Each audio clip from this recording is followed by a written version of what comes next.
UK का visa refuse होता है उसमें भी प्री एक्शन प्रोटोकॉल जो है वो फाइल किया जाता है। कनाडा का वीज़ा रिफ्यूज़ होता है तो उसमें रिकंसिडरेशन की ऑप्शन। यूएसए का जो वीज़ा रिफ्यूज़ होता है उसके बाद हमारे पास क्या रेमेडी अवेलेबल होती है। ये सारी चीज़ें जो है ये आपके वीज़े के ऊपर जो है वो इनका असर होता है।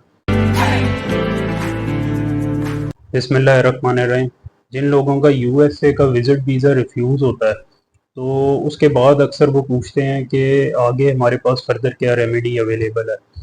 इसमें जैसे यूके का वीज़ा रिफ्यूज़ होता है उसमें पहले अपील का राइट होता था, अभी प्री एक्शन प्रोटोकॉल जो है वो फाइल किया जाता है, री एप्लीकेशन की ऑप्शन होती है। इसी तरह कनाडा का वीज़ा रिफ्यूज़ होता है तो उसमें रिकंसिडरेशन की ऑप्शन मौजूद होती है हमारे पास। लेकिन यूएसए का जो वीज़ा रिफ्यूज़ होता है उसके बाद हमारे पास क्या रेमेडी अवेलेबल होती है, इसका अक्सर लोग पूछते हैं कि अब क्या करें। री एप्लीकेशन की ऑप्शन तो है, उसके अलावा हम क्या कर सकते हैं।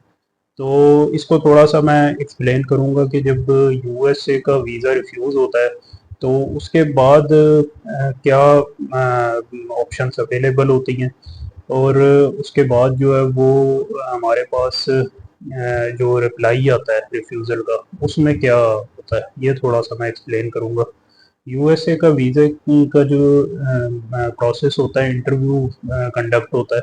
इंटरव्यू के ऊपर ये डिपेंड कर रहा होता है और आपकी प्रोफाइल के ऊपर डिपेंड कर रहा होता है और आपका जो ट्रैवल प्लान है, आपके फाइनेंशियल्स हैं, ये सारी चीज़ें जो है ये आपके वीज़े के ऊपर जो है वो इनका असर होता है। जब वीज़े का इंटरव्यू होता है उस टाइम में या तो आपको 214 बी की तरफ ले जाया जाता है जिसमें आपको येलो पेपर दे दिया जाता है और एक होता है 221 जी।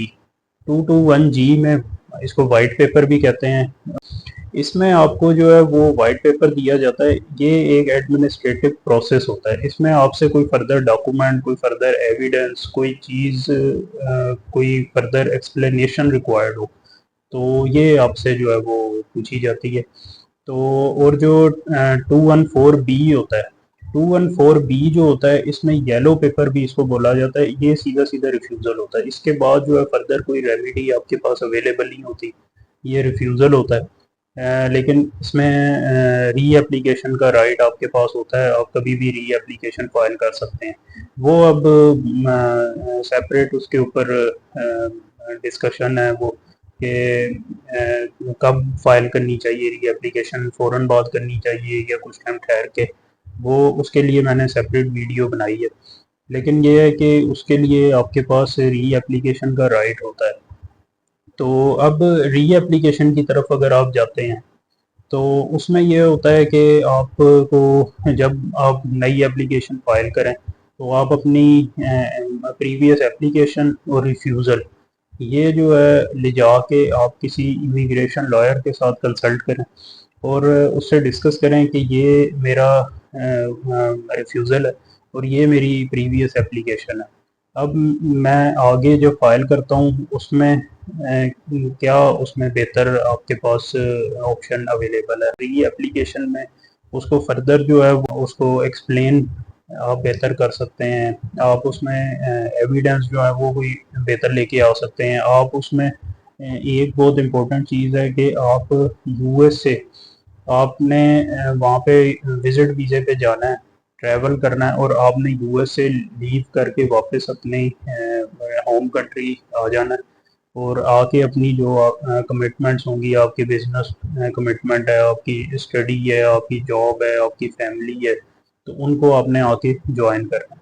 तो ये चीज़ें जो हैं ये आपने ख़ास तौर पे उसमें एक्सप्लेन करनी है और वीज़ा ऑफिसर जो है वो इंटरव्यू में भी इसी के ऊपर ही ज़्यादा फोकस करेगा कि जिससे ये क्लियर हो रहा हो कि आप वापस जो है वो होम कंट्री आएंगे और उधर स्टे नहीं करेंगे, उधर वर्क नहीं ढूंढेंगे।